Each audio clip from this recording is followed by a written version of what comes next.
camera with HomeSafe here. I'm going to show you one of the key things that a lot of people don't do on their dryer to keep it maintained. And I'll show you right in here when you open the dryer door. Take the lint trap out. Always clean this out every time, that's a given. But what a lot of people don't see is down in here past the lint screen, there is a whole bunch of lint that can get built up over time.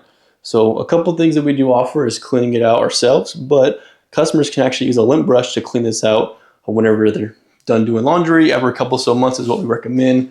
If you do laundry more frequently with a lot more kids, or you have animals that shed, probably clean out once every month.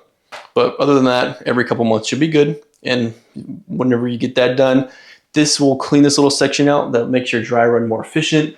A lot of the times when this gets clogged up, this will not allow your clothes to dry. So that's one of the key things we look for during inspection. If you have any questions, you can reach out to us, or just want us to check out your driving system. We definitely can at HomeSafe. And thank you.